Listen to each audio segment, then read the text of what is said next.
Então vamos lá, senhores, boa noite a todos, sejam bem-vindos aí a mais uma palestra online, é um prazer estar com vocês aqui. André Bona aqui, responsável pelo blog de Valor, pela Valor Educação, pela Valor Investimentos, pela nossa unidade aqui de São Paulo. Sejam todos bem-vindos aí, hoje nós vamos falar sobre invista em imóveis de maneira inteligente, né? Vamos falar de uma forma de investimento aí que vem sendo uma excelente alternativa de investimento para os investidores de uma forma geral. E aí a gente vai falar sobre isso aí, que é basicamente investimento em imóveis por meio de fundos imobiliários. Então, gente, hoje, como a gente está falando, nossa palestra invista em imóveis de maneira inteligente, né? Saiba como investir de forma segura e lucrativa em imóveis por meio de fundos imobiliários. Então nós vamos falar como é que funciona, como é que é a dinâmica de um fundo imobiliário, os riscos, né? O que eu posso ganhar, como é que eu posso me dar bem com esse rendimento, com esse tipo de investimento, e como é que eu posso fazer para compor a minha carteira de investimentos com isso aqui também, com essa modalidade de investimento, né? E aí João falou o seguinte: não, Maria, vamos fazer investimento em imóveis, né? Alguns pontos que João ficou de avaliar. Primeiro, para eu fazer um investimento em imóvel, eu vou ter que achar um imóvel que caiba no meu bolso, né? Porque eu não vou fazer financiamento de um imóvel para ter a rentabilidade, né? Não é por aí. E para isso eu vou ter que buscar em classificados, visitar imobiliárias, conversar com corretores de imóveis, até que eu encontre aquele imóvel que cabe no meu bolso. Segundo, eu vou ter que buscar um bom imóvel bem localizado, que me dê um potencial de valorização, né, e também me dê uma expectativa de ter bons retornos mensais com aluguel, né? E lembrando que eu vou ter custos de aquisição, né, com a corretagem da compra e da venda do imóvel, aproximadamente 6%, quando eu me desfizer desse investimento, e na hora que eu comprar eu vou ter o ITBI, né, que vai incidir em aproximadamente 2% do valor do imóvel. Então esses seriam os custos aí que eu tenho que considerar. Depois eu comprei o imóvel, achei o imóvel com aquelas características, eu vou ter que ter um tempo até encontrar o inquilino, né? Então eu vou ter que procurar um inquilino, vou ter que para isso eu vou depender da demanda por aluguel dessa região onde eu adquiri esse imóvel, né? Eu terei custos de vacância, né, que são os custos enquanto o imóvel está desocupado, não é isso? Que serão condomínio, IPTU, pequenas manutenções que eu tenho que fazer e tudo mais, né, em situações assim. Depois eu vou ter que me preocupar com a qualidade desse inquilino. Achei o inquilino, mas como é que é esse inquilino? Esse inquilino é um bom pagador, né? Ele é um bom pagador, paga as contas em dia, maravilha, né, e ele preserva e faz a manutenção do imóvel, é aquele inquilino que paga as contas em dia, mas que detona o imóvel. Não, ele é aquele inquilino bom pagador que preserva a manutenção e tudo mais. Ó, que maravilha. Mas ainda assim, qual o risco que ele tem? E se ele perder o emprego, por exemplo? Né? Então, numa situação dessa, eu tenho um risco concentrado em um inquilino, em uma pessoa. Né? O meu risco está totalmente concentrado e eu não estou diversificado nesse cenário. Então, isso são fatos que eu devo monitorar, né, porque isso tudo pode me representar um risco no retorno desse investimento. Né? Depois, nos custos sobre o aluguel pago pelo inquilino, eu tenho, né, as taxas que a imobiliária vai me cobrar, por isso que eu vou deixar lá para ela administrar o imóvel, e vou ter a tributação, né, do imposto de renda de pessoa física daquele aluguel. Então, provavelmente vai cair na alíquota de 27,5%. Então, se eu tiver uma rentabilidade do aluguel, por exemplo, de, sei lá, 0,4% do valor do imóvel, então aplicando aí o 27,5% de imposto, na verdade, minha rentabilidade líquida vai ser da ordem de mais ou menos 0,29% do valor do imóvel que eu adquiri. Então, observem isso, né, como terão custos que vão incidir em todo esse processo. E se eu precisar de parte desse dinheiro, o que eu vou ter que fazer? Né? Então vamos supor que eu tenha 300 mil e comprei um imóvel de 300 mil. O que vai acontecer? Se acontecer alguma emergência comigo, alguma coisa fora do planejado, eu terei que obrigatoriamente me desfazer do imóvel, porque eu não consigo vender só a cozinha ou só o quarto, nem nada disso. Então eu vou ter que fazer uma pesquisa de preço na região para saber quanto o imóvel vale, porque não é uma coisa que a gente sabe com certeza, com clareza, né? Perguntar para os vizinhos, por quanto fulano vendeu o apartamento ali no andar de baixo? Então você pegar a informação com porteiro, zelador, né, para ter algum parâmetro que te dê uma condição mínima aí de avaliação de quanto poderia ser vendido o seu imóvel. Agora, se a gente precisar vender mais rápido, o que a gente vai ter que fazer? Né? O que a gente vai ter que fazer se a gente precisar vender mais rápido esse imóvel? Obrigatoriamente, nós vamos ter que É isso aí, exatamente. Vamos ter que vender por um preço menor, vamos ter que abrir mão do valor, porque este imóvel, né, se eu precisar dele com urgência do valor, provavelmente eu não vou encontrar um comprador imediatamente. Então precisarei baixar o preço para poder ter esse imóvel na mão, aí, o dinheiro na mão. Então são situações pertinentes, né, ao risco de investimento imóvel. Perfeito? Tudo aqui não tem novidade nenhuma para ninguém, são só coisas que a gente vai pontuando quando a gente toma uma decisão de investimento. Aí Maria, né, que é a outra parte da historinha, fala o seguinte: imagine que eu pudesse fazer tudo isso de uma outra forma e que essa forma fosse mais simples. Né? Como assim? Que forma teria simples? E aí Maria, né, foi se informar sobre a existência dos fundos imobiliários, fundos de investimentos imobiliários, né, cuja sigla é FII, né, fundos de investimentos imobiliários. Então, o que vem a ser um fundo de investimento imobiliário? Então imagine você o seguinte: imagine que, imagine que exista um edifício comercial, perfeito. Esse aqui é um edifício comercial, tá? Um edifício comercial. E esse edifício comercial ele tenha várias salas, né, vários andares, várias lojas no térreo e tudo mais, e eu queira fazer um investimento nesse prédio. Ah, eu quero comprar esse imóvel aqui ou parte desse imóvel e ganhar dinheiro com o aluguel dessas salas comerciais aqui. Então o que pode acontecer? Pode acontecer aqui que seja constituído um fundo imobiliário, que esse fundo imobiliário vai adquirir, vai ser dono deste imóvel. Então será constituído um fundo imobiliário, certo? Que será proprietário de todo esse imóvel aqui, certo? Vai ser o proprietário de todo esse imóvel. E aí, esse fundo imobiliário, o que ele faz? Ele faz o seguinte: ele pega e fatia essa propriedade, divide por 1.000, por exemplo, né? Divide por 1.000, ou 1 milhão, ou 100 mil, não importa. E tem uma fração de 1 milésimo ou 1 milionésimo, não importa. Uma fração, que cada fração dessa vai corresponder a uma cota desse empreendimento. E aí você vai lá, ele vai lá e fala o seguinte: quem quer comprar cotas desse empreendimento? Aí você vai lá e fala: eu quero comprar. Então eu falo: ó, cada cota aqui vai custar R$ 1.000, né? Então você vai comprar essas cotas, perfeito, para que eu possa comprar este imóvel aqui, beleza? E aí são juntados todos, vários investidores, eu, vocês, né, outros investidores aí, e a gente vai e compra cotas desse fundo imobiliário, que com esse dinheiro vai lá e compra este imóvel, certo? Então ele vai lá e compra esse imóvel. O que ele faz com esse imóvel? Depois que ele comprou esse imóvel, ele vai pegar esse imóvel e vai fazer uma gestão profissional sobre esse imóvel e vai buscar empresas, né, por exemplo, que queiram alugar aquelas salas comerciais, aqueles andares e tudo mais. Né? Então, quando ele fizer isso, o que vai acontecer? Vai acontecer que cada um dessas empresas vai pagar um aluguel, certo? Um aluguel para o fundo imobiliário, ok? Todo mês essas empresas vão pagar um aluguel para o fundo imobiliário. Então esse fundo imobiliário vai ter uma gestão que vai cuidar de arrumar essas empresas, fazer os contratos, receber isso e tudo mais. E aí o que ele vai fazer? O que sobrou mensalmente? Ele vai pegar, né, esse valor que sobrou mensalmente proveniente dos aluguéis, certo? E vai repassar para os cotistas, que somos nós, certo? Que somos quem? Os investidores. Né? Então, os investidores aqui, né, os cotistas que somos nós, proprietários das cotas, receberemos este valor proporcionalmente ao número de cotas que nós possuímos.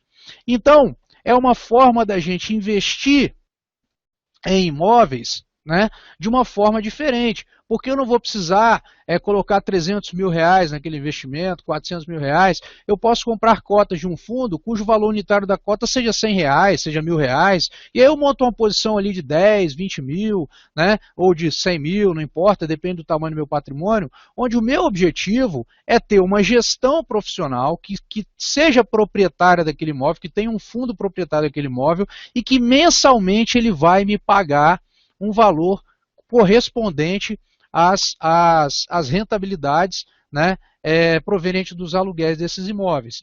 Então, o conceito de fundo imobiliário é esse, é a mesma coisa que eu comprar um imóvel para aluguel. Porém, eu vou comprar esse imóvel por meio de um fundo imobiliário que vai comprar um empreendimento de maior porte, beleza? Deixa eu ver aqui.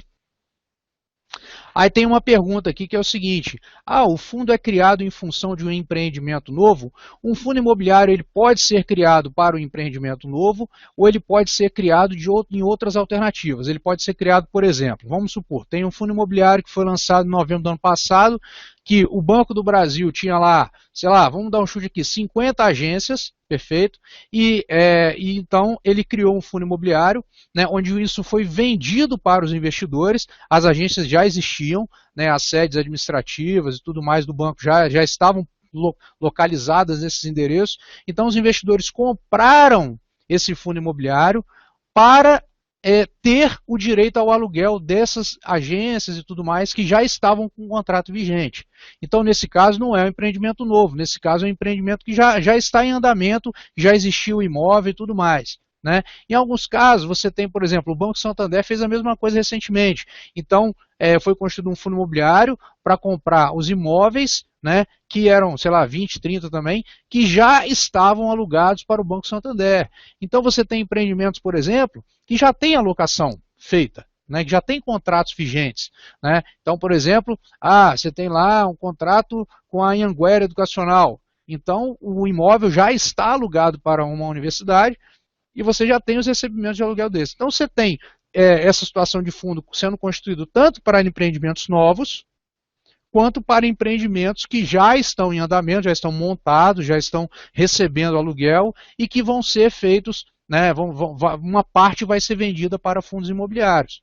Inclusive, por exemplo, se eu tiver, vamos supor que eu tenha um prédio comercial enorme, né, e que, sei lá, eu herdei da minha família ao longo dos anos e tudo mais, e esse prédio comercial ele está todo alugado para várias empresas.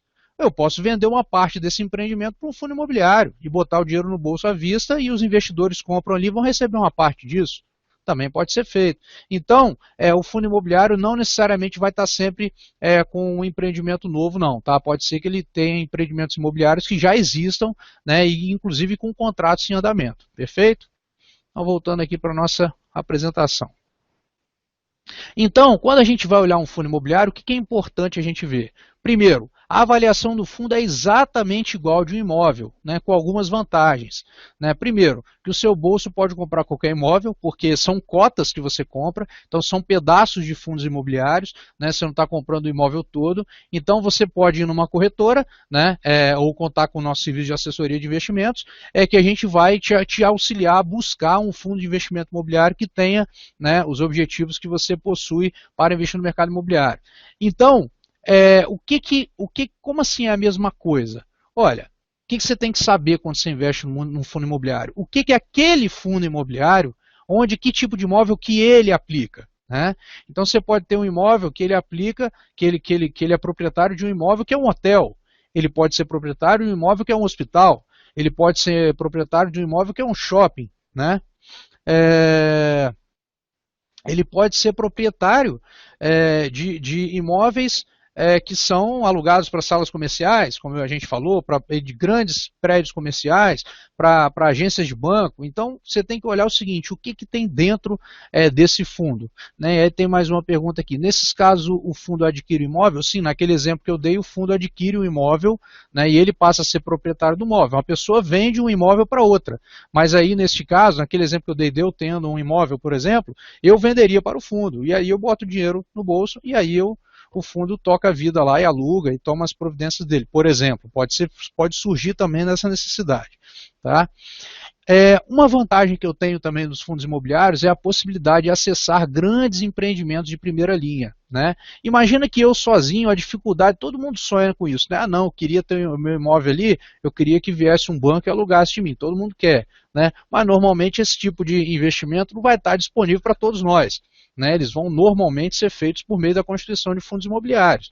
Né? Então eu posso acessar empreendimentos como shoppings, né, universidades, complexos empresariais, que eu não teria acesso individualmente, a não ser que eu tivesse um patrimônio muito elevado para bancar esses investimentos. né? Então isso é uma diferente. É uma diferença significativa quando você opta por investir em imóveis por meio de fundos imobiliários, né? Os custos de aquisição normalmente são da ordem de 0,5% no máximo, aí, aproximadamente 0,5% do valor que você comprou, né? E os inquilinos são grandes empresas, né?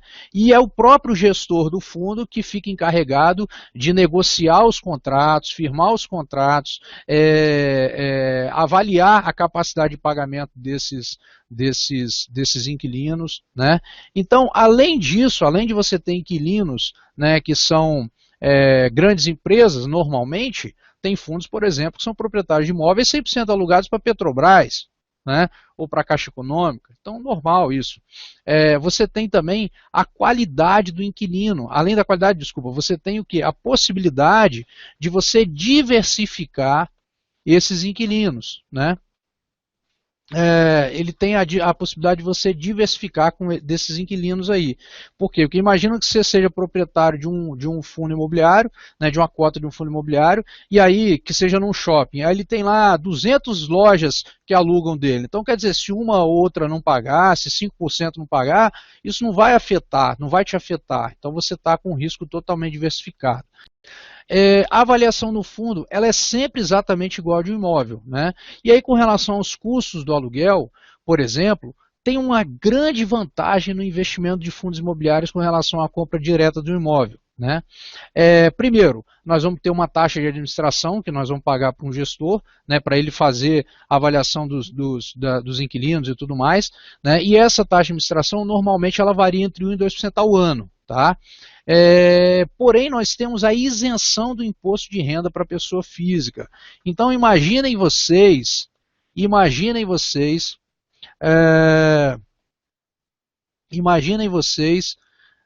que a gente vá receber, por exemplo, num fundo imobiliário, 0,6% de rentabilidade sobre o valor que a gente investiu num fundo imobiliário. É 0,6, ele já é líquido de imposto de renda, não vai ter a incidência de imposto de renda aí.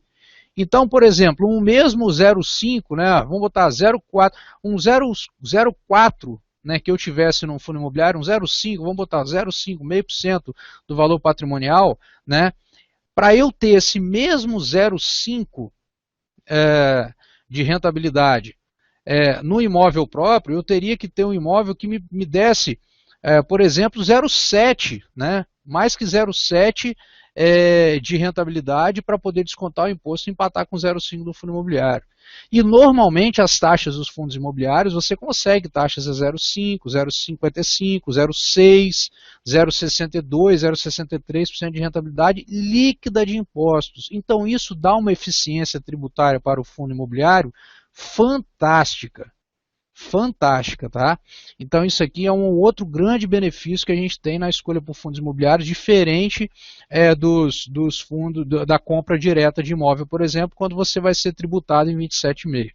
Né? E se a gente precisar, conforme a gente deu no mesmo exemplo lá, do exemplo do imóvel, e se eu precisar do dinheiro rápido ou de parte dele? Como eu tenho cotas, não preciso vender tudo. Eu posso vender uma fração, posso vender, sei lá, posso vender 10 mil reais em cota. Não preciso vender lá o 300 mil que é meu imóvel todo. Precisei de 25 mil, vendo 25 mil em cotas. Né? Então eu posso vender essas cotas, né, proporcionalmente à minha necessidade. Então eu não preciso falar, e como é que eu vendo essas cotas? Vamos pensar o seguinte, vamos pensar que esse fundo imobiliário foi lançado e ele comprou este prédio aqui, como a gente falou. Tá? Ele comprou esse prédio aqui. Então esse prédio aqui é o prédio do fundo imobiliário. Tá? Então no lançamento dele, ele precisou lá de, sei lá, X milhões lá para comprar esse prédio. Tá? E cada um de nós botou. Um botou 100 mil, outro botou 5 mil, outro botou 200 mil, outro botou... Enfim, cada um botou um valor, né, de acordo com a sua necessidade, com a sua possibilidade, com o seu objetivo de investimento. Botou lá o valor. Então a gente é dono daquele empreendimento ali. Né? Se outra pessoa quiser entrar naquele empreendimento, depois que ele foi constituído e tudo mais, ela não tem onde botar o dinheiro, porque o imóvel já foi adquirido. Então ela só vai conseguir entrar nesse investimento se algum de nós vender parte das nossas cotas para ela. Perfeito? Então isso é uma característica de fundo chamado fundo fechado, né? Então se eu tenho cotas e eu vou querer me desfazer dessas cotas, não existe resgate das cotas, eu vou ao mercado e coloco essas cotas para vender. Poxa, mas então como é que eu vou fazer, André? Eu vou ter que sair atrás de comprador, de vendedor, vou ter que ligar para meus amigos, vou ter que... Não, não. O fundo imobiliário ele tem um sistema de negociação eletrônico que é feito no mesmo ambiente onde são feitas as negociações de bolsa de valores. Então, no mesmo local onde você vê cotações de ações, você pode colocar o código do seu fundo imobiliário ali e verificar as negociações que estão acontecendo com aquele fundo imobiliário. Então, diferente do imóvel, quando você possui um imóvel direto, né, quando você faz investimento direto em imóvel, você não sabe nem quantificar o valor de venda de um imóvel. Por quê? Primeiro, que você vai tomar por uma avaliação subjetiva. Segundo, que o imóvel do seu vizinho, tá, ele pode valer mais ou menos só porque está para o sol da manhã ou sol da tarde, ou só porque a planta é diferente. E porque tem uma vaga de garagem que fica em tal lugar que é melhor do que a sua, que é descoberta de repente. Ou qualquer outra situação, né, que é difícil de estacionar, sei lá. Segundo, que ele deu sorte de achar um cara que comprou. Então, terceiro, que é a pessoa que você vender gostar tanto do imóvel, gostar pouco do imóvel, gostar mais ou menos, e você ter que dar aquela negociada. Então é uma avaliação 100% subjetiva.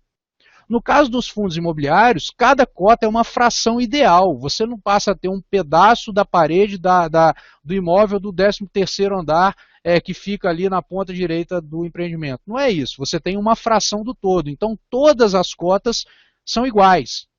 Então aí você olha lá diretamente no sistema eletrônico de negociação e você vai ver, poxa, quanto que estão comprando e vendendo cotas desse fundo que eu possuo a tanto. Então você vai lá e coloca para você vender. E aí você vai ter os compradores e vendedores, assim como você teria, né, numa compra de imóvel, só que de uma forma muito simplificada. E você vai lá, abriu lá, colocou num clique, pronto, saiu a venda, é seu, não tem que ir no cartório, não tem que pagar não sei o quê, simplesmente aquilo vai ser transferido do seu CPF para o CPF de outra pessoa e você se desfez daquela quantidade de cotas do fundo imobiliário. Então o processo é muito mais simplificado. Então, se a gente precisar vender um imóvel, o que a gente vai fazer? A gente vai negociar num ambiente de bolsa, né? A gente pode fracionar e cada cota representa o valor do imóvel. Então isso é um valor que elimina a subjetividade de avaliação, né? E aí, que legal, o João fala, né? Nossa, mas isso parece ser um bom negócio, mas como esse negócio surgiu? Né, vamos à explicação. A gente já até deu a explicação aqui, com meus rabiscos aqui nessa folha branca, mas só para a gente consolidar esse entendimento. Imagine que você é um empresário que deseja construir um shopping. Tá? Então, quais são suas alternativas para levantar recursos para a construção desse empreendimento? Você pode pegar dinheiro, tirar dinheiro do bolso e colocar lá. Obviamente que essa sua construção vai estar limitada à quantidade de dinheiro que você possui. 2, você pode reunir vários empresários e fazer um pool, né, onde cada um vai botar uma parte e construir juntos esse imóvel, cada um ser dono num valor proporcional ao seu investimento. 3, você pode buscar financiamento BNDES ou em bancos privados, né, para você fazer essa construção. Ou 4, constituindo justamente um fundo imobiliário, né, onde de repente eu sou um empresário, eu vou colocar dinheiro referente a 50% desse empreendimento e os outros 50% vai ser constituído um fundo imobiliário que vai ser dono dos outros 50% que outras pessoas vão investir comigo, que somos nós, investidores minoritários, né, que vamos ter um pedaço desse empreendimento. Então isso é dessa forma que surge um fundo imobiliário. Então, este exemplo que a gente está dando de um novo empreendimento imobiliário, o exemplo que nós demos aqui na nossa folhinha branca, né? E também o exemplo que eu dei para vocês de outros fundos imobiliários que surgem com imóveis já prontos, né? Então, isso tudo aí pode ser feito. Tá? Com relação à tributação, né, os fundos imobiliários, então a gente tem isenção de impostos nos rendimentos mensais distribuídos pelos fundos, então ele vai pagar rendimento mensal e esse rendimento mensal é isento de impostos, isso dá uma isenção, uma eficiência tributária fantástica com relação às rentabilidades dos fundos imobiliários, né? No entanto, eu serei tributado quando o investidor quando eu vender as minhas cotas. pagando 20% sobre a valorização dessas cotas. Tá bom, André, mas quando eu compro um imóvel, certo? Quando eu compro um imóvel, esse imóvel se valoriza, certo? Então eu vou ganhar dinheiro nos aluguéis, mas eu quero ganhar dinheiro mesmo na valorização desse imóvel, perfeito? Né? No longo prazo, tá? Ele vai se valorizar. Então isso acontece nos fundos imobiliários? Gente, quando um fundo imobiliário é constituído, como vocês acham que é calculado o valor da cota? O valor da cota é calculado justamente pelo valor do patrimônio do metro quadrado daquela região e daquele empreendimento. Então, se o valor do metro quadrado daquele empreendimento é, sei lá, 10 mil reais, por exemplo, estou chutando aqui, tá? Então, esse é o valor. Então, o valor daquele imóvel, quanto mais o valor do imóvel, deste imóvel, se valorizar, o que vai acontecer com o valor das cotas? Naturalmente, o valor das cotas também vai se elevar. Porque as cotas representam o valor do imóvel, certo? E a rentabilidade mensal representa os aluguéis. Então são duas coisas diferentes. Ah, mas quem garante que vai subir? Você pode raciocinar de uma outra forma. Imagine que você comprou um fundo imobiliário que é dono de um shopping, certo? E aí, o que acontece com esse shopping? Esse shopping está numa área de expansão na sua cidade. Está numa área de expansão. E nessa área de expansão, o que acontece? Estão construindo novos empreendimentos, está entrando mais empresas, comércio, a coisa está borbulhando, é a área de expansão da sua cidade. Vocês concordam que quando os contratos forem chegando ao fim dessas pessoas que alugaram esses imóveis aí com você, deste shopping, por exemplo, a gestão dele vai alugar novamente os imóveis e esse valor da valorização vai ser repassado para o preço do aluguel? Tipo, o imóvel de 1 milhão não é alugado pelo mesmo preço de um imóvel que vale 100 mil, certo? Então a valorização do lugar vai se repercutir na valorização do aluguel também. É uma outra forma de você ver. Então, se a valorização dos aluguéis acontecer, se o aluguel subir, o que vai acontecer? A cota também sobe para acompanhar. Por quê? Porque se eu investir, vamos supor que eu tenha feito um investimento, tá, de um determinado fundo, que uma cota seja R$100, tá, e que eu estou recebendo mensalmente aqui 0,6% líquido de imposto, né, como é o fundo imobiliário, de aluguel. Então fui lá e coloquei 100 mil reais e estou recebendo 600 reais todo mês aí desse aluguel, só do aluguel. Aí de repente, né, na gestão do fundo, o que vai acontecendo? Aquela área se expande, aquela área imobiliária se expande, os imóveis todos da região vão se valorizando. Para começar, a gente já tem que lembrar que os contratos de aluguéis normalmente são reajustados pelo IGPM anualmente, né? Então a sua renda de aluguel vai acompanhar isso, né? Porque aquilo ali está previsto em contrato, inclusive não vai acontecer a situação de pessoa física que o cara, não, mas puxa, mas esse aumento está grande, eu não vou conseguir, vamos negociar. Aí o proprietário fala assim, não, tá bom, eu abro mão, por quê? Porque tem um cara lá pagando direitinho e tal, você fala, pô, não sei quanto tempo vai alugar e tal. Esse tipo de coisa não acontece? Então vamos supor que esse 100 mil seja me gerando de aluguel aí 600 reais por mês, 0,6%, tá? Líquido. Aí o que acontece? Aí esses contratos vão sendo reajustados, né? E aí eu não estou mais recebendo 0,6 por cota, eu estou recebendo R$1 por cota. R$1 por cota, tá? O que vai acontecer quando eu receber R$1 por cota? Eu não vendo mais por 100 reais, de jeito nenhum, porque se eu render isso vai ser 1% de rentabilidade. Então, naturalmente, quem tem o fundo só vai aceitar vender por um valor que aquela relação de 0,6 volte a fazer sentido, né? Então, seria como se você tivesse, por exemplo, o fundo valendo R$166 a cota, certo? Para ter um valor, R$1 por cota aí, que equivaleria ao mesmo 0,60. Então, naturalmente, você vai ter uma valorização da cota para encontrar a razoabilidade daquela rentabilidade. Normal. Então, você tem duas perspectivas de valorização das cotas dos fundos imobiliários. Um é olhando basicamente o crescimento da região, e a outra é que todos os aluguéis, que são a referência para o cálculo de que se uma cota vale a pena ou não, vão subir, e isso naturalmente vai fazer com que a cota se valorize. Entendeu? Então, normal, um fundo imobiliário, você vai ter a valorização das cotas, né, que acompanha a valorização dos imóveis se você tivesse feito um investimento direto. Então tem uma colocação aqui. A valorização das cotas em bolsa refere-se à demanda por cotas daquele fundo, não tem relação com a valorização patrimonial do fundo? Bom, qualquer movimento de curto prazo, ele é dado pela demanda e oferta do ativo, certo? Concorda? Da mesma forma que se você tiver um imóvel direto e você quiser vender e ninguém quiser comprar, tiver uma pessoa na cidade inteira que possa comprar e você tem que correr atrás dessa pessoa, você pode ter certeza que você vai ter que vender mais barato, não é isso? Agora, isso não significa que o valor patrimonial desse imóvel não seja mais elevado. Então, para você calcular, né, o que seria o valor patrimonial dessa cota, você pode levar em consideração o metro quadrado daquela região onde aquele fundo imobiliário tem, certo? E você, com esse valor de metro quadrado, você vai saber o valor da sua cota, o valor patrimonial da sua cota, sem problema nenhum.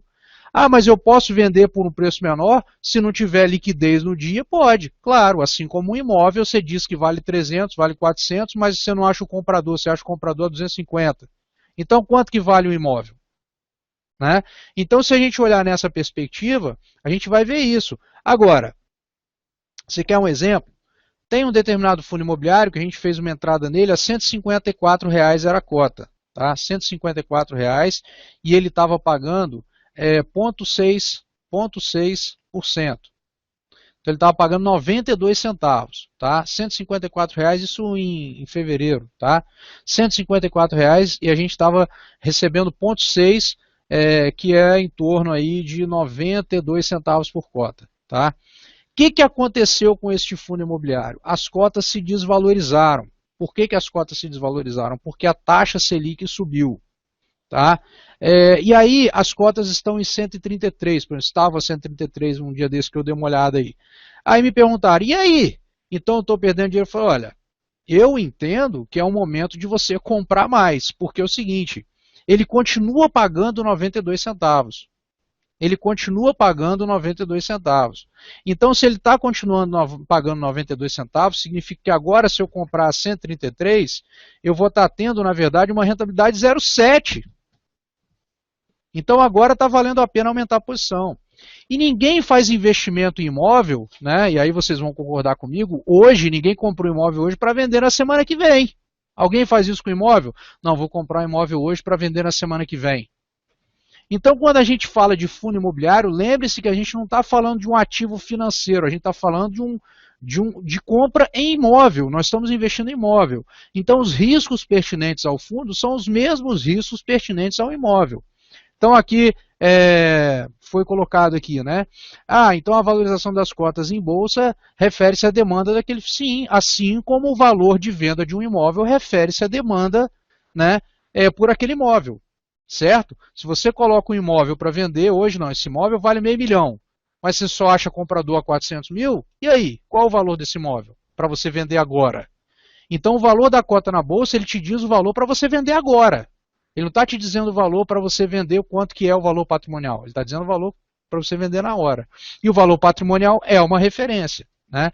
Então, normalmente os investidores em fundos imobiliários, o que eles fazem? Eles não falam, tem que sair agora desse investimento com urgência, até porque você não vende imóvel com urgência.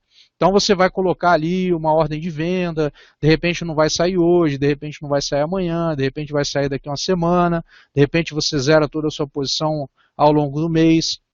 Né? Agora, isso não se compara com uma liquidez de um imóvel, que um mês você não acha nem o corretor, você não consegue nem o cara para fazer a avaliação do seu imóvel. Quiçá já vender, já receber o dinheiro e já cuidar de toda a papelada. Então comparem fundo imobiliário com imóvel. Não comparem fundo imobiliário com títulos públicos, com fundos de investimento, multimercado, ou de ações, ou ações mesmo, né, ou CDBs. Não, você tem que comparar o fundo de investimento imobiliário com um investimento direto em imóvel. Perfeito? Bom, então falamos aqui da questão tributária, né? E aí algumas pessoas perguntam o seguinte, certo, André, mas e com relação à bolha no mercado imobiliário? Né? Então a bolha no mercado imobiliário, O que faz a bolha? Né? Essa explicação da bolha eu acho uma coisa tão fantástica, tão maravilhosa de falar, e outra... Olha, o que faz uma bolha? Uma bolha é feita pelo crédito. Qualquer bolha é feita pelo crédito. Então imagine o seguinte, e a gente pega o exemplo dos Estados Unidos lá, 2008. Imagine o seguinte, vamos supor que a gente viva num país onde todo mundo tem imóvel, todo mundo tem o seu imóvel onde reside. Todo mundo tem imóvel onde reside e todas as empresas têm um imóvel dela próprio, né, que não é nem o ideal para uma empresa, mas que ela tenha um imóvel próprio dela, onde ela realiza suas atividades. Vamos supor que seja esse o cenário. Tá?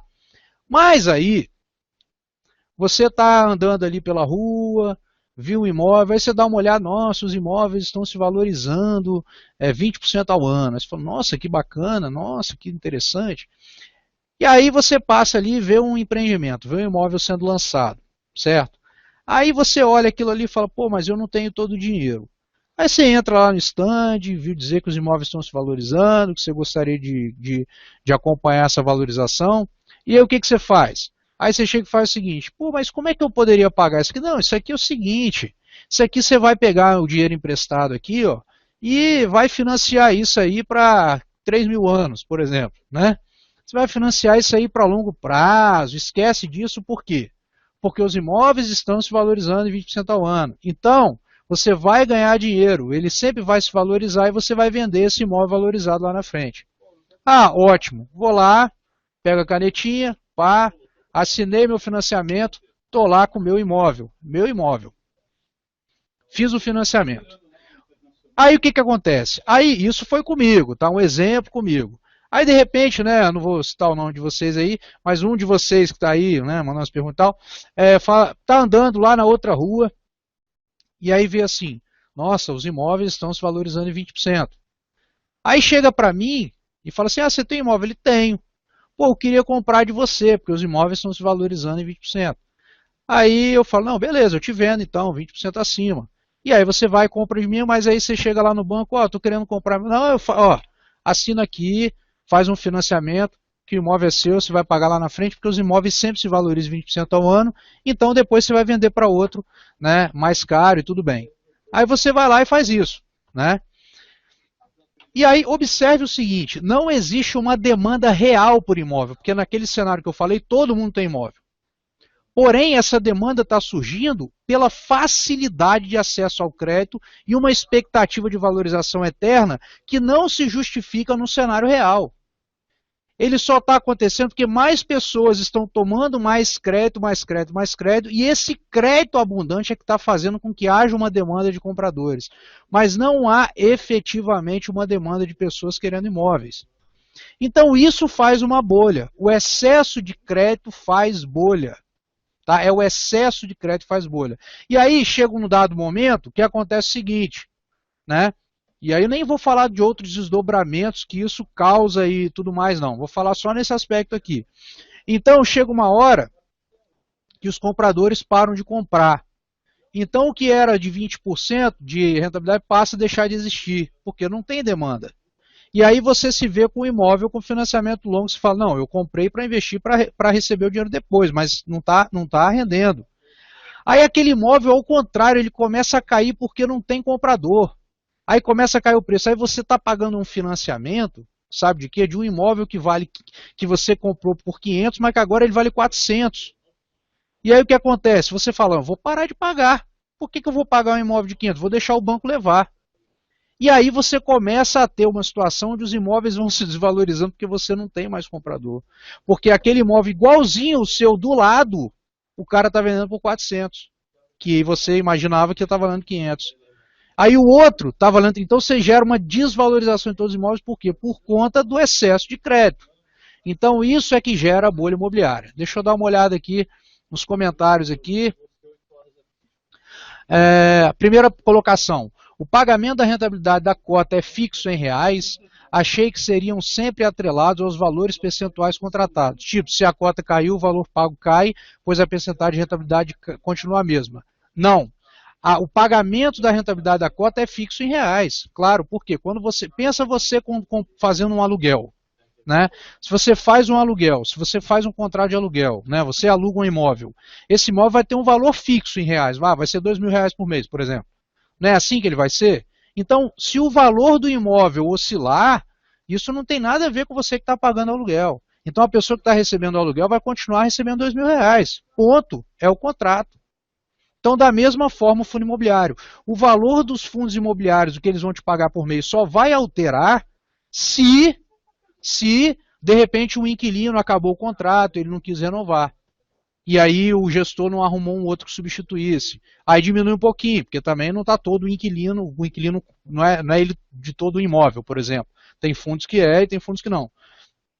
Então é isso que, por isso que eu dei aquele exemplo, tá? Acho que ficou aqui claro. Então isso responde. Por isso não entendi muito bem o exemplo da cota que vale 104, passou a valer 133, mas continuou pagando 0,92. Ok? Ficou claro agora essa explicação? Beleza? Deixa eu ver aqui se tem mais alguma outra colocação aqui. E comparando com a construção de um imóvel onde você gasta menos do que comprando e ainda ganha na valorização, ou seja, ganha na economia, mais valorização, mais retorno do aluguel. Sim, neste caso, realmente você pode ter uma rentabilidade superior. Assim como você pode participar de um fundo imobiliário que está num imóvel em construção, né? Então o fundo vai arcar com aquela obra e o custo daquela obra ele vai ser custeado pelo fundo. Não necessariamente ele vai comprar de outra pessoa que tenha o imóvel. Então, nesse caso, você também teria essa situação. Lembrando, por outro lado, que neste caso, enquanto você está construindo, você não tem aluguel nenhum, né? Na verdade, no seu imóvel. E alguns fundos imobiliários que são criados no período de construção, eles pagam um rendimento de aluguel garantido por 2, 3 anos, por exemplo. Cada fundo tem uma característica. Então isso pode acontecer, tá? Mas obviamente, a melhor situação de você ganhar dinheiro no mercado imobiliário direto, né, comprando imóvel direto, ela não se dá pela compra do valor de mercado de um imóvel. Ela se dá quando você consegue comprar abaixo do preço patrimonial que ele valeria, que é quando você compra de uma pessoa apertada, de uma pessoa que está precisando de se fazer do imóvel. E isso é a oportunidade que você tem no imóvel direto, que normalmente você não vai ter num fundo imobiliário. E embora um fundo imobiliário, quando negocia a compra de um determinado imóvel e consegue uma situação como essa, isso também vai se repercutir na cota para você. Mas nesse caso você tem uma vantagem que você pode perceber diretamente. E um outro ponto também que eu acho interessante a gente refletir é o seguinte, com relação à valorização dos imóveis, tá? Sempre que a gente pensar na valorização dos imóveis, vamos pensar na valorização dos imóveis não do imóvel que a gente reside, tá? Porque se for o imóvel que a gente reside, essa valorização ela é ilusória. Por quê? Vamos supor que você foi lá e comprou um apartamento onde você reside por 500 mil. Passou 2 anos, tá? Passou 3 anos, passou 4 anos, esse imóvel agora vale 800 mil. Aí você vai falar, ganhei dinheiro. Mas aí eu faço uma pergunta, o apartamento do seu vizinho, ele continuou 500 mil e o seu só que passou a valer 800 mil? Não. Então, para você ter o mesmo imóvel no mesmo padrão de vida, agora, se você vender por 800, você vai ter que comprar por 800 também. Então, essa rentabilidade relativa, ela inexiste. Concorda comigo? Por quê? Porque a não ser que você venda 800 para comprar um imóvel inferior a 500. Mas aí, mesmo quando estava 500, você poderia ter comprado um imóvel inferior a 300. Então aí não é a mesma coisa. Então, essa rentabilidade do imóvel, primeiro, ela só vai poder ser percebida de fato se você estiver se relacionando como investidor com esse imóvel e não como como o seu imóvel próprio, né? Deixa eu ver, acho que tem mais uma pergunta aqui. Beleza? Não, ficou claro, tranquilo, era a resposta anterior. Então, vamos voltar lá para os slides. Então, aqui a gente falou sobre a questão da bolha imobiliária e a gente faz uma relação de crédito, né, do crédito imobiliário com relação ao PIB. Então, observem que no Reino Unido, essa relação do crédito imobiliário é de 79,7% do PIB. Né? No Brasil, a nossa relação é de 7,1% do PIB. No Chile, né, um país mais ou menos aí próximo, né, em termos de comparação, 21,6%, na Tailândia 11,4%. Obviamente que o Brasil não vai chegar a 79% da relação do crédito por PIB, porque a taxa de juros no Brasil, comparado com outros países, é absurdamente alta para financiamento e tudo mais. Então, se você chegar ali, é impagável, né? Talvez 79,7 seja um nível muito elevado, talvez 68,9 nos Estados Unidos seja um nível muito elevado, né, que nunca seria comportado. O Brasil não chegaria lá, né, de repente chegaria a 30%, né, ou 25%, sei lá, ou ao parâmetro do Chile. Né, lógico que chegar em 68%, 69% seria fora da realidade, porque as taxas de juros nesse país são diferentes. Então é muito mais fácil você pagar, né, você está alavancado em países de taxa de juros menores. Né? E aí você tem as características, né? Três características básicas dos fundos imobiliários. Né? Então você tem aqueles fundos que você compra com a finalidade de renda de aluguel, que são fundos que compram imóveis que já têm contratos de aluguéis e querem receber essa renda e distribuir para os cotistas. É um cenário. Outro cenário são os fundos de desenvolvimento imobiliário. O que esses fundos fazem? Eles investem no desenvolvimento de empreendimentos residenciais, comerciais e shoppings, né? Normalmente em áreas de expansão imobiliária. Então essas áreas de expansão imobiliária, essas áreas de expansão imobiliária, elas são importantes. Por quê? Porque normalmente é o similar do que vocês estão falando. Não, mas se eu comprar um imóvel numa área que vai se valorizar, é isso aqui. É um fundo de desenvolvimento imobiliário. Então tem determinados fundos que você não vai nem ter uma rentabilidade de aluguel tão boa quanto os fundos de renda de aluguel. Porém, você está querendo ganhar dinheiro na valorização da cota.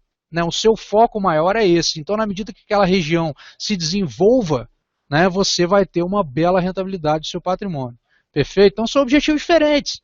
Uma coisa é você comprar aquele imóvelzão lá grande, antigo, que você sabe que vai alugar, que vai receber aquilo ali, que já está tudo certo, que não tem muita variação, né?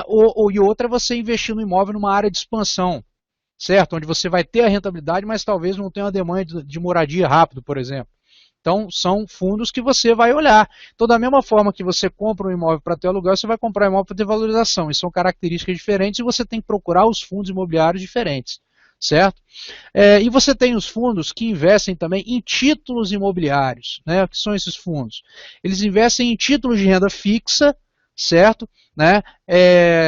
Que derivam do mercado imobiliário, como letras de crédito imobiliário, certificados de recebíveis imobiliários. Então, são títulos de renda fixa emitidos por instituições financeiras, né, que derivam do mercado imobiliário. Então, aí ele não está comprando imóvel. Ele está comprando títulos lastreados em imóveis. Tá? Então, normalmente, eles apresentam um menor risco com relação às suas oscilações. Né? Por quê? Porque aquele título é comprado e já se sabe quanto que vai receber por ele ao longo do tempo. Então, ele vai ter um movimento de mercado um pouco mais tênue, né? Porque ele já está garantido ali a rentabilidade durante um período. É como se você comprasse uma LCI, uma letra de crédito imobiliário. Inclusive, aqui no blog tem um artigo sobre LCI, tá? Depois vocês visitem lá que vocês vão entender o que é LCI direitinho, beleza? Então tem essas três modalidades de fundo aí que a gente pode investir. A negociação por meio de bolsa, né? Então observem aqui, ó. Aqui são códigos dos fundos, de alguns fundos imobiliários, certo? E aqui você tem os compradores e os vendedores colocando no que a gente chama de pedra, né? Na pedra, né? É um linguajar do mercado financeiro isso aqui, onde você vai colocar os ofertantes, compradores e vendedores, quanto que eles estão pagando ou ofertando as cotas para venda. Então você vê em tempo real isso no mercado, clica ali e já faz sua compra, sua venda, do jeito que você quiser. Então, se você entrar num fundo imobiliário que está sendo constituído, você não vai comprar por bolsa, você vai entrar no que a gente chama de oferta pública dele. Né? Você vai entrar na oferta pública, comprar e tudo mais. Beleza. Depois que ele já foi criado, já está constituído e tudo mais, aí você vai entrar, né, no mercado secundário, ou seja, você vai comprar de outra pessoa que tem aquelas cotas, igual eu já falei antes também. E aí você vai ver que o cara tá, por quanto o cara está vendendo e vai colocar a sua oferta. E se não tiver a sua oferta ali, não tiver o preço que você queira pagar, ele vai ficar ali até sair. Então você vai colocar uma data, deixa ali por um mês. E aí vai ficar ali até sair a sua ordem. A gente está falando de informação de investimentos, perfeito? Então, quando a gente está falando de formação de investimentos, a gente comparou o investimento de fundo imobiliário, essencialmente, com uma compra de imóvel direto, onde normalmente as pessoas conhecem como ganhar dinheiro no mercado imobiliário. Né? Sabem como é que é, você compra uma casa, vende mais caro e tal, não sei o quê. Né? Você já sabe como é que é a dinâmica disso, mesmo que você nunca tenha feito. Então, isso é um ponto. Por outro lado, a gente fez esse comparativo por quê? Porque é a forma tradicional que as pessoas conhecem o investimento imobiliário. Então, o fundo imobiliário para o Brasil ainda é uma coisa nova, recentemente, relativamente nova. Agora, isso, nós não estamos dizendo que a alternativa A é sempre melhor que a B ou que a B é melhor que a A. Nós não estamos dizendo isso aqui. Tá? Só que tem fatores que têm que ser levados em consideração.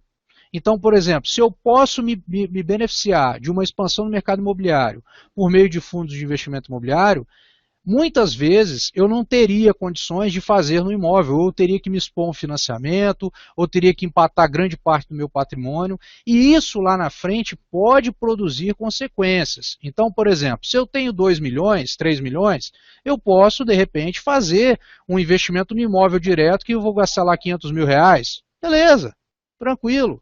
Agora, se eu tenho 500 mil reais, eu vou fazer um investimento no imóvel de 500 mil reais, desculpa, você vai ter problema de liquidez. Qualquer coisa que você tiver necessidade, você vai ter que torrar o seu imóvel. Então, isso não é adequado. Então, nesse caso, valeria a pena, de repente, você ter 100 mil em imóveis, e aí o fundo imobiliário seria uma grande alternativa para você? Sim. Né?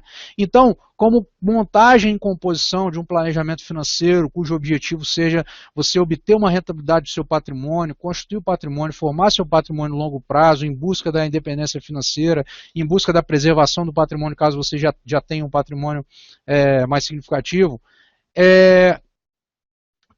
o fundo imobiliário vai ter o seu lugar na sua carteira. Então, pense que você pode investir em imóveis não somente comprando uma sala comercial, comprando uma casa, comprando um apartamento. Você pode ter imóveis na carteira por meio de fundos imobiliários, estando diversificado, tendo uma gestão profissional e tendo imóveis de primeira linha com inquilinos de primeira linha. Então, uma coisa não necessariamente anula a outra, né? Mas as duas coisas têm o seu momento e a sua forma de fazer, de forma mais simplificada ou não.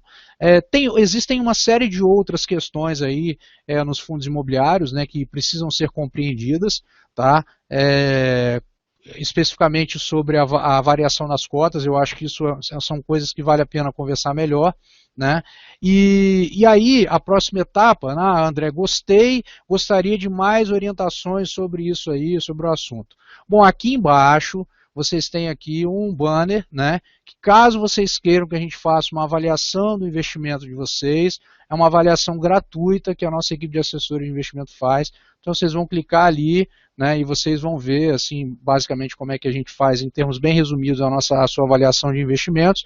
Né, um assessor de investimentos entra em contato com vocês, tá, e vocês vão ter maiores informações dentro das suas necessidades individuais, porque cada um tem um plano diferente, tem um objetivo diferente, tem um perfil diferente, tem uma família montada de forma diferente, e tudo isso aí tem que ser levado em consideração para você montar uma carteira de investimentos. Então, se for do seu interesse, clique aqui embaixo, né, que aí a nossa equipe vai entrar em contato com você para bater um papo particular.